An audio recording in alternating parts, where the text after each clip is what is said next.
Hello and welcome back to another Doctor Who figure review. In today's Doctor Who figure review, I'll be taking a look at the second Character Options online exclusive of recent years, and that is the second Doctor and TARDIS based from the Abominable Snowmen. Or you could say the Ice Warriors, because the second Doctor did wear the fur coat in that as well, and a TARDIS based from season 5. So this is a very interesting set because it's a second Doctor variant we've been wanting for at least 10 years, and a very unique TARDIS. So the way this is going to work is I'm going to do the packaging, articulation and detail, and do the usual comparison to the second Doctor figures, and do the classic TARDIS lineup, showing you all the various classic TARDISes what have been released so far along the line. So without further ado, let's take a look at the packaging for this set. So the packaging, the box has been slightly elongated. It's a bit longer than your standard Doctor and B&M set.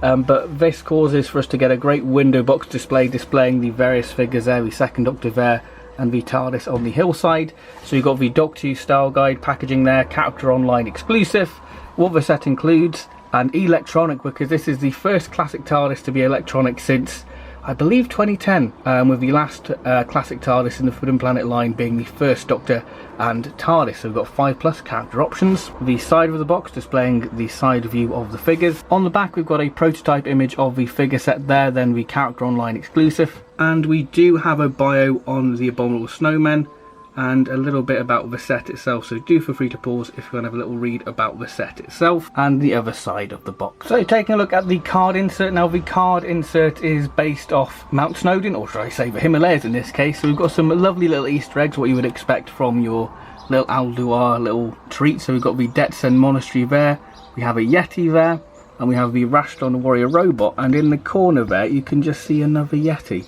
just hiding there. So you can see the box is slightly slanted, which I think is quite a nice little feature for the TARDIS to represent when the TARDIS materialises on the rocky hillside. So that is a really cool little feature if you want to display this figure set in the box. We also do get the second Doctor and TARDIS instruction manual, so how to put the batteries in said TARDIS there, and all the various features it has, so all the different lights and sounds, and just telling you all the different features, which is very cool if you haven't had a classic electronic TARDIS. So here is the second Doctor in his fur coat glory. It's weird to be excited about a figure in a fur coat when the UK is having a heat wave.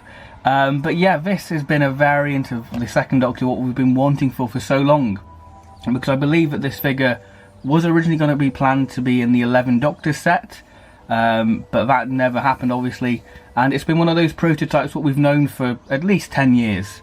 So it feels good to finally have this very striking second Doctor variant, and quite iconic for the second Doctor, because he does wear it in obviously the Abominable Snowmen, the Ice Warriors, and the 5 Doctors as well. But Alduar has said that this is going to be the only time they release a fur coat second Doctor. So before we dive right into the detail of this figure, let's take a closer look at the articulation. So taking a look at the articulation for the second Doctor, the head can move ever so slightly, but I wouldn't force it because of paint rub on the neck. The arms can do a full 360-degree turn. We do have bicep swivel, but it is slightly hindered by the thickness of the coat. We have 90 degrees at the elbow. The wrists do kind of turn, but they are hindered by the cuff of the fur jacket. We do have slight waist swivel, but again it is hindered by the fur coat, and the legs can sort of do the splits, as you can see, and the legs can kick forward and back ever so slightly. And we do have thigh articulation there, we can do the 360-degree turn and bend at the knee. So kicking off with the detail, so we start off with the head sculpt. Now the hair is done very well. As you can see, we've got a slight grey wash there to really highlight the sculpt detail of the second Doctor's hair, to show all the individual strands of hair, which is done really well, and it doesn't look, you know, too out of place. You know, if you catch it in the light you can see the grey hair, but if you stand it from afar you can't really notice it. But it's just a good way of really accentuating the detail and highlighting the sculpting detail of Patrick Troughton's hair. So I really do like that attention to detail. In terms of paint apps on the face, I have to say that it is incredibly crisp. As you can see, all the different lines there and all the different sculpting detail, the slight crow's feet by his eyes and the bags under his eyes there, and of course the lines on his face there to show the slight sort of sagginess, which is very good attention to detail. So I have to say that the paint apps are incredibly crisp and just show how good character option sculpting work was for the second Doctor figure. Again, we have the slight detailing of the pale blue Second Doctor's shirt there, and of course the polka dot bow tie. But the main attraction for this figure is this lovely bit of PVC sculpted to be the Second Doctor's fur coat. So we have a new PVC piece and some new art. The detail on the fur coat itself is done really well. As you can see, the different textures of fur there, which is done really well. We have these various different browns dotted around the figure as well to really break up that lighter beigey brown colour, and it just helps really accentuate the detail and make the figure a little bit pop more by having that various different browns within the jacket itself.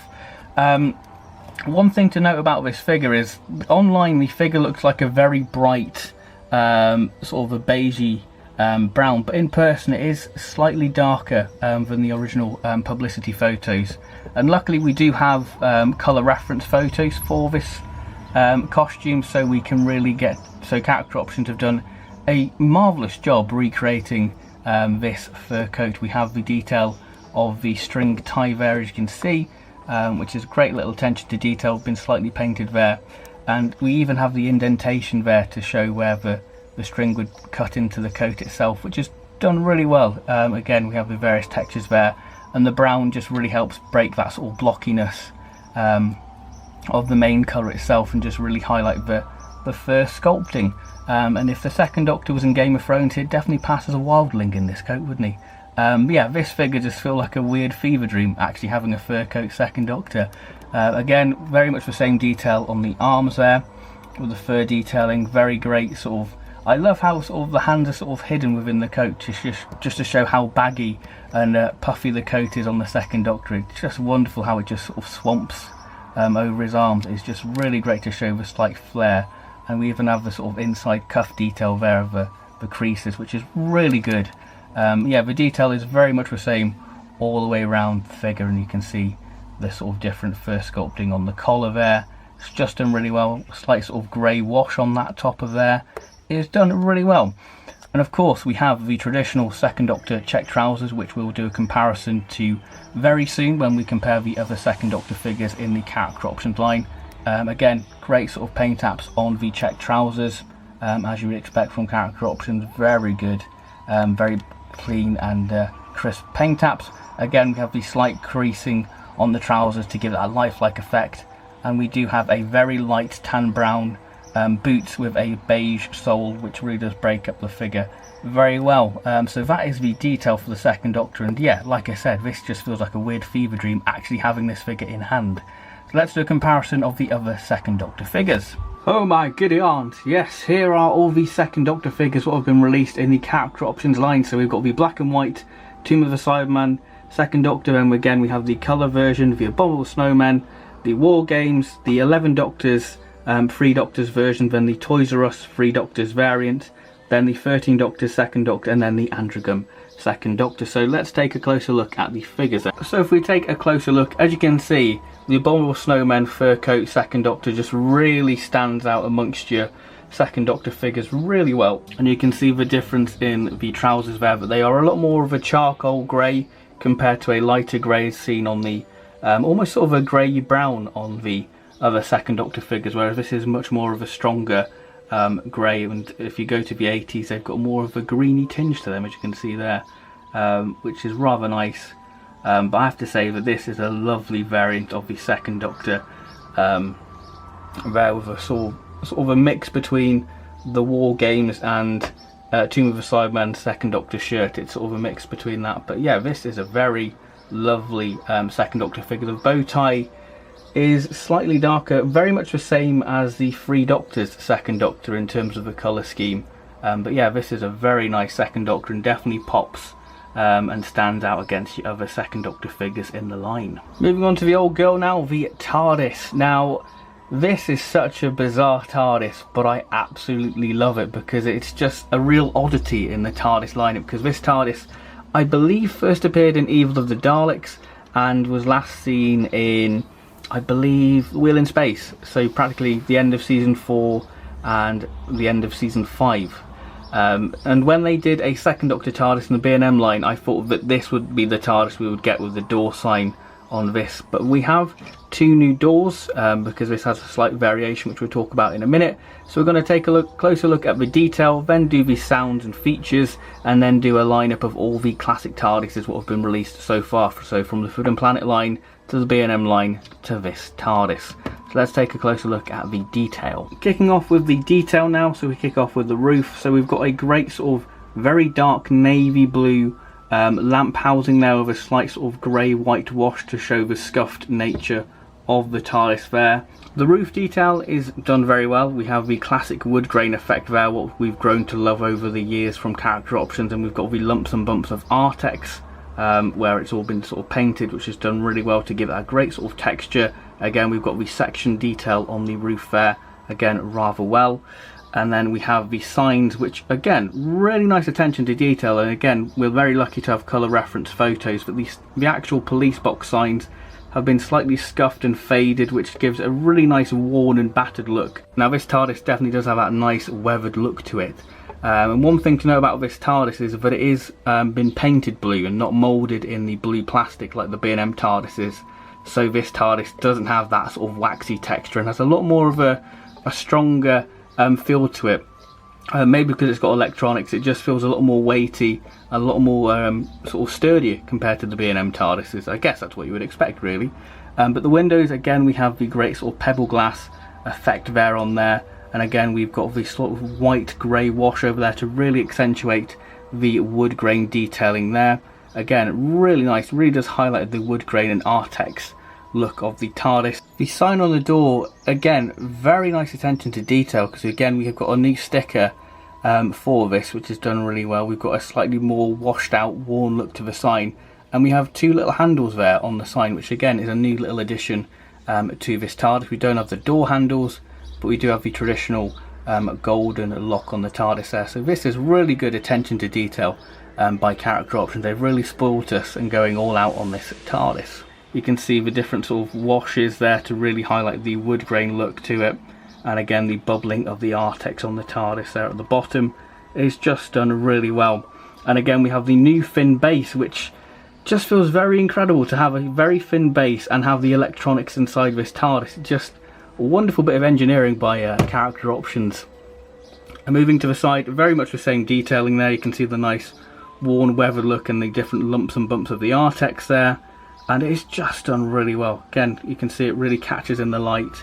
And I just love this sort of shade of bluey purple. It just looks absolutely wonderful. I really do love this TARDIS variant. And again, we move to the back. Again, we've got the speaker hole and the battery compartment. Now, if you are going to be getting this set, you are going to need to supply your own batteries. It is free AA batteries to make this TARDIS have the electronic features. Again, very much the same detail of the signs there, with the worn, washed out look.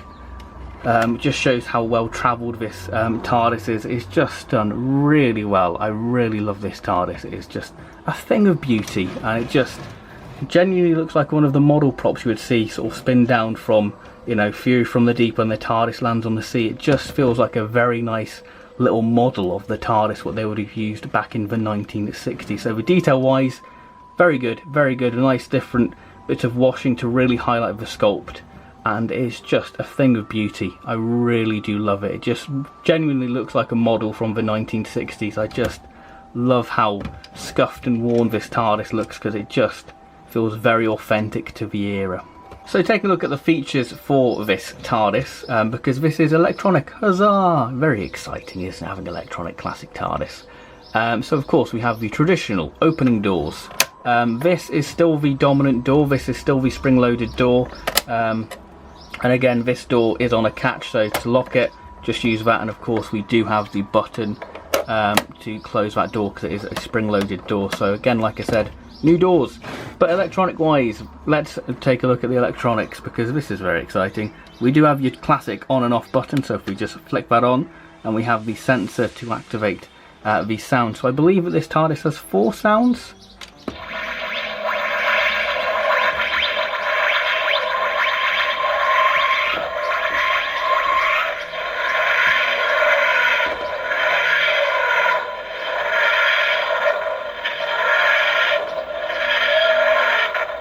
And if we just lift the TARDIS up,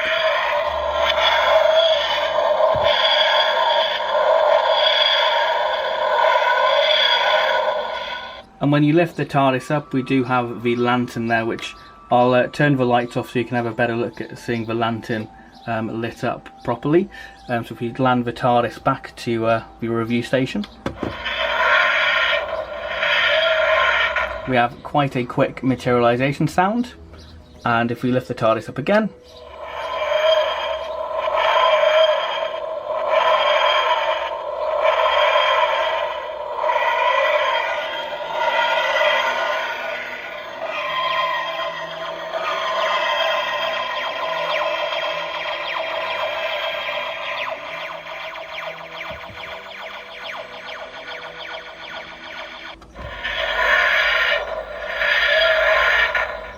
so do a comparison of the light. As you can see, the Forbidden Planet one has more of a cold light, whereas this has a yellow bulb, which I just think looks very striking and very different.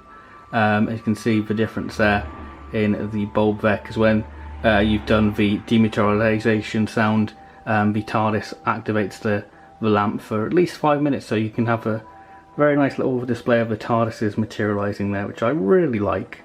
So you can see the bulb there. One quick comparison before we do the classic TARDIS lineup, and that is against the War Games TARDIS. So you can see how different this TARDIS looks and how unique it stands out compared to the War Games TARDIS there, in its very unique sort of black and white look. So we turn it to the side there so you can take a closer look there at the various differences in the paint taps and the sculpting of this TARDIS there. So yeah, it's very cool to have that. To have two variations of the second Doctor's TARDIS, and if I was to pick my favourite out of those two, I've got to be honest, this one wins, because it just seems more like a TARDIS to me, with it being that sort of blue colour, and just the sheer uniqueness of the sign being on the wrong side. It's just really great. So that is the little comparison of the War Games TARDIS. So here is the classic TARDIS character options lineup so far. So yeah, it is looking absolutely splendid, isn't it? All these various classic TARDIS there. It is absolutely marvellous to finally have another classic TARDIS to add to the collection. As you can see, the Abominable Snowmen TARDIS definitely does stand out amongst the crowd of classic TARDISes so far. What are my overall thoughts on this figure set then? Well, I think that it is a clever way of doing an online exclusive to give us a very unique classic TARDIS and a much desired second Doctor variant. Now the price, I have to talk about the price because a lot of people have been talking about it. This is priced at £39.99, so 40 quid if you're in the UK. And a lot of people have been saying, oh, that's a bit pricey. But the Forbidden Planet TARDIS sets, they were priced at £34.99, so £35. But then if you didn't get it in store, you'd pay online postage, so that would be about, what, 5 quid? So £40 roughly for that back in the day. And the Forbidden Planet TARDIS sets, as much as I love them, they were variants of the Doctor we've already seen, you know, the 4th Doctor and TARDIS. We already had a season 12 4th Doctor, and the 1st Doctor, we already had the Unearthly Child 1st Doctor, whereas this, you're getting a completely different TARDIS, a very unique TARDIS, by having the door sign on the other side, having the electronics and having more sound effects on there, just makes it seem really pop.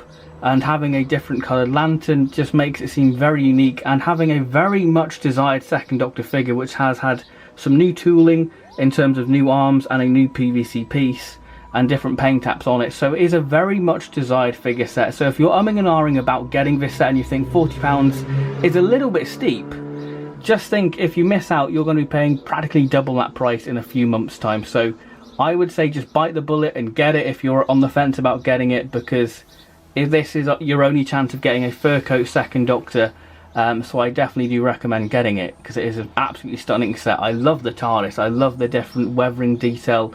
It definitely does feel like a little model from the 1960s, and the second Doctor figure, what's not to love to have a fur coat second Doctor? All we need now is a Yeti. I'd love to have a Yeti to go alongside this set. But yeah, I'm all for this set. I think that it is definitely a great set. You know, well done to Character Options for giving us the electronic classic TARDIS, and for many, this will be their first electronic classic TARDIS, so this is definitely a desirable set for those people who missed out on the original Forbidden Planet line of electronic classic TARDISes. And I have to say that this could possibly be the best electronic classic TARDIS in the line. It is absolutely stunning, and again, a great second Doctor figure. what's definitely going to pop alongside your Doctor Who figure collection, and this is definitely going to be one of those unique sets when we look back on the Doctor Who figure line. So that concludes this review. I hope you have enjoyed it, and if you've enjoyed this review, then please do subscribe for more Doctor Who figure related content coming in the near future, because I'm sure we'll have the B&M sets very soon, and I'll be reviewing them and doing the usual comparison, telling you what bits have made of each figure. So yeah, thank you very much for watching. I hope you've enjoyed this video, and I'll see you next time for more Doctor Who related content. So thank you very much. Please do like and subscribe, and I'll see you in the near future. Thank you very much, and goodbye.